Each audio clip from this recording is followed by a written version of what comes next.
थोड़ा सा पहले इस वीडियो को देखिए, उसके बाद बात करते हैं।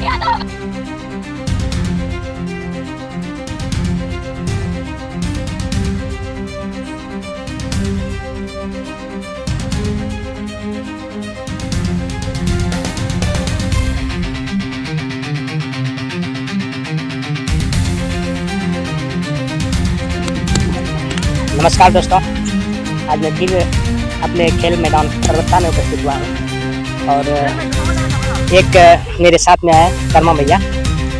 उनसे पहले हम उनका परिचय लेते हैं, उसके बाद उनसे कुछ बातें करेंगे। मेरा परिचय मैं भी तो परबत्ता से हूँ और आप बता ही दिए कि मैं कर्मा भैया, तो मेरा नाम कर्मा है और मैं परबत्ता से ही हूँ। और ये अभी हमारे छोटे भाई हैं और हम लोग साथ खेल के साथ साथ पढ़ाई भी किए हैं, तो काफ़ी अच्छे मित्र भी हैं।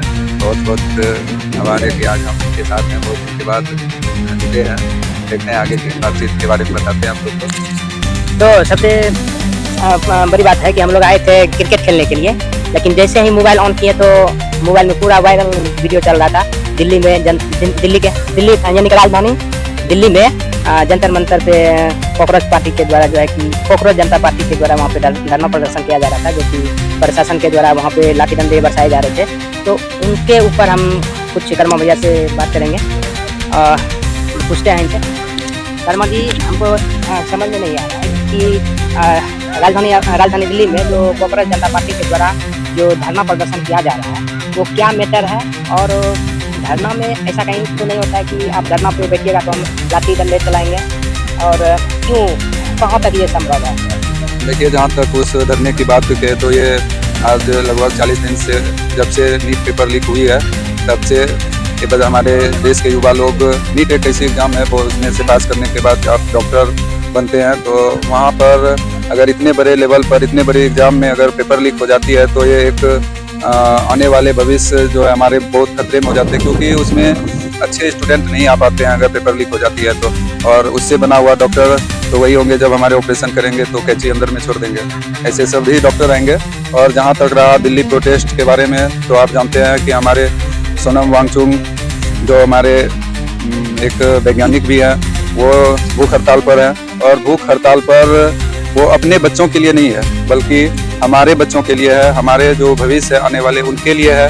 वो सोचकर उस धरने पर बैठे हैं। लेकिन आज जो है हमारे भारत से डेमोक्रेसी जनता के द्वारा जो चुना हुआ सरकार होता है उसका जो एक जवाबदेही होता है, उसका जनता के प्रति जो जवाबदेही होनी चाहिए वो खत्म होता जा रहा है। आज से पहले मैंने सोशल मीडिया के थ्रू ही जाना कि सोनम वांगचुक के पिताजी थे, उन्होंने भी इंदिरा गांधी के समय में एक SC/ST को, वहाँ के असम के जनजाति को हक दिलाने के लिए भूख हड़ताल किया हुआ था। और उस समय की प्रधानमंत्री श्रीमती इंदिरा गांधी जी आए, उनका दर्द सुने, उनके बात को सुने और उनका भूख हड़ताल ख़त्म किए। और उसके बाद से मैं अपने लाइफ में एक अन्ना हजारे का प्रोटेस्ट उसी जंतर मंतर पर मैंने देखा था। और वहाँ पर से जब एक युवा और भ्रष्टाचार के खिलाफ आवाज़ उठी तो वहाँ से एक मजबूत सरकार, कांग्रेस सरकार जो थी, उसको सत्ता से हाथ गंवाना पड़ा। और उसी तरह से जब बच्चों का अभी जो है, सबसे पहले महात्मा गांधी ने प्रोटेस्ट किया था, भूख हड़ताल किया था, अंग्रेज झुक गई थी। और उसके बाद से अन्ना हजारे आए तो कांग्रेस की सरकार चली गई। और इसके बाद एक कॉकरोच जनता पार्टी जो है, एक मजाकिया अंदाज में एक पार्टी तैयार हुई है, उसने भी इस नीट पेपर लीक के मुद्दे को और बेरोजगारी के मुद्दे को लेकर जब ये प्रोटेस्ट शुरू किया है, इसमें काफ़ी देश के युवा, राजनीतिक सभी जुड़ रहे हैं। और ऐसा प्रदर्शन अभी तक भारत में हम अपने लाइफ में तो नहीं देखे थे। और यहाँ से भी एक परिवर्तन का है, क्योंकि ये जो सरकार है एक जवाबदेही सरकार नहीं है, एक तानाशाही सरकार है। और इस सरकार से पहले 2014 के पहले लोकतंत्र बची हुई थी, जिंदा थी, लेकिन 2014 के बाद ये जो लोकतंत्र है, डेमोक्रेसी है, ये पूरी तरह से समाप्त हो चुकी है।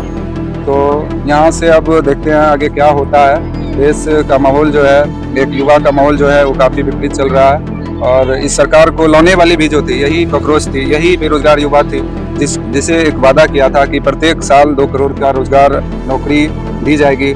लेकिन ऐसा कुछ देखने के लिए नहीं मिला है इस 12 साल में। और उसके खिलाफ जो ये उग्र प्रदर्शन हो रहा है, ये हो सकता है कि भारतीय जनता पार्टी के लिए एक अगला अध्याय हो। और जिस तरह से सोनम वांगचुक सर को परसों सुबह उठा कर ले गई थी दिल्ली पुलिस, वो काफ़ी बर्बरता थी, वो अच्छे नहीं थे, वो डेमोक्रेसी नहीं है। सरकार, डेमोक्रेसी का मतलब है सरकार को जवाब देना होगा। आप लद्दाख में जब उनके पिताजी भूख हड़ताल में थे तो इंदिरा गांधी दिल्ली से लद्दाख गए थे उनका भूख हड़ताल तोड़ने के लिए, और जंतर मंतर जो हमारे संसद भवन है वहाँ से मात्र 2 किलोमीटर की दूरी पर है, लेकिन अभी तक हॉस्पिटल में भर्ती है, बहुत सारे स्टूडेंट हॉस्पिटल में भर्ती है।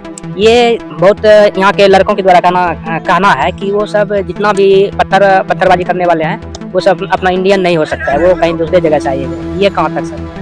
देखिए, वो ऐसा नहीं कि वो इंडियन नहीं है, वो सारे इंडियन है, वो सब हमारे देश के और हमारे भाई हैं। और जहाँ तक की बात रही कि पत्थर चलने की बात वहाँ दिखा रही है, तो आप कोई सोशल मीडिया, छोटे सोशल मीडिया के चैनल पर आप नहीं देखेंगे, ये कोई बड़े चैनल वाले दिखा रहे होंगे।